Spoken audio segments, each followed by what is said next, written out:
นั่งบนเตียงน้อยคือทอดเจ้าแหงสาวทุ่งดอกจานบานแล้งแม่แก้มแป่งเซ็งไปบ้านเมืองกรุงหัวปีแล้วเจ้าจรจากทิ้งชายผ้าถุงไปนุ่งชุดฟอร์มโรงงานอายก็ไฟผิงไม่มีเจ้าอิงเคียงข้างเหมือนก่อน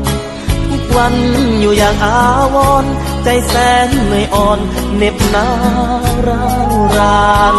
เจ้ารู้ไหมน้ออายท้อเกินใจพัดหาเมื่อไรคำว่าจากเจ้าเล่าหลอก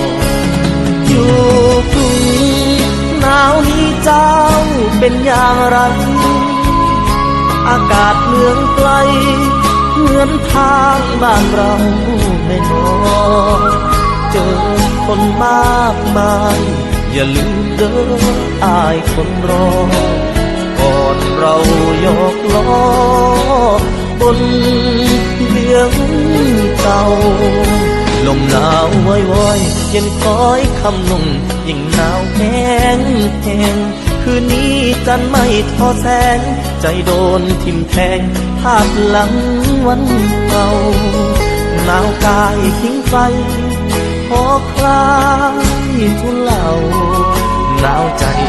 ไร้เจ้าทั้งแสนปวดร้าวเหลือเกิน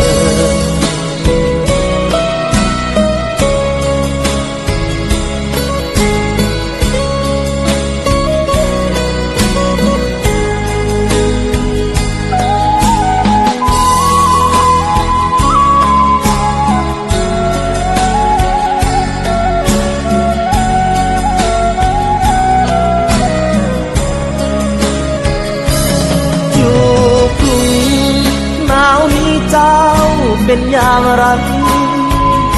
อากาศเมืองไกลเหมือนทางบ้านเราไม่น้อยเจอคนมากมายอย่าลืมเด้ออายคนรอก่อนเรายกล้อบนเบียงเก่า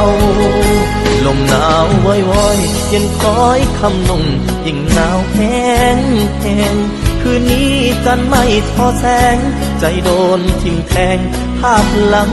วันเก่าหนาวกายทิ้งไฟพอคลายทุเลาหนาวใจไร้เจ้าทั้งแสนปวดร้าวเหลือเกิน